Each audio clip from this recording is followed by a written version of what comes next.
So what I'm going to do is I'm going to simulate as if we zeroed it, or we're trying to zero at 20 yards. So this is going to be on the ThermNight, so it's going to look different than if you had the Zulus, but it's just an easier way because I could record the screen on the ThermNight. So I have the rangefinder right now at 20 yards. I'm going to turn the rangefinder off.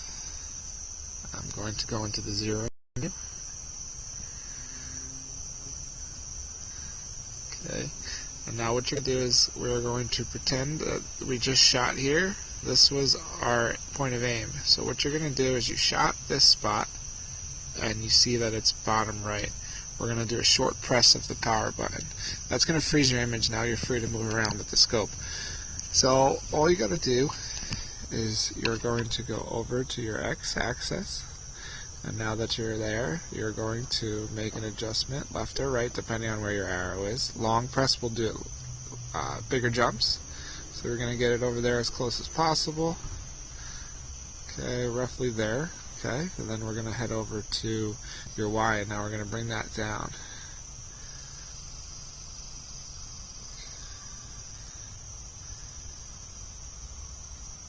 Okay, we're going to come back up, and we're going to go back over here to that and really fine tune it. It looks like that was the point of impact. So once you get there, what you're going to do is now you can change the color of your reticle or the style. These are the different styles that you can use. I prefer the other one because it shows less.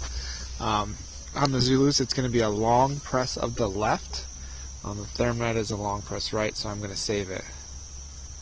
Once we're saved, now don't worry about this one because this is the ThermNight. It's asking you to zero the thermal image, which you don't have to worry about on the Zulus. So now our reticle has been zeroed. Okay, you made your adjustments, you take your shot, and you're exactly where you are. Then you don't have to do anything else. If you aren't exactly where you want, you're going to follow the steps we did previously and just fine tune it to where you want. Okay, so this part is where I'm going to show you what a holdover looks like after you inputted all the ballistic data into this scope. It's going to do your feet per second, the weight of your arrow or your bolt, and then scope height from the center of the bolt while it's on the rail to the center of the optical image on the Zulus. As you can see, this is just a rough estimate just so you guys can see. The zero distance was 20 yards. This is now 50 yards.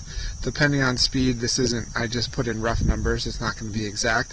But you can see the hold is definitely lower. So that's the mark that you would use is the red one, where the top one is your zeroing distance. If I take off the rangefinder button, it'll go away.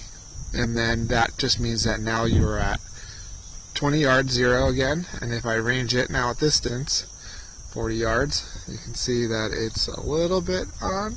So 20 to 40 for this setup was almost dead on. Always test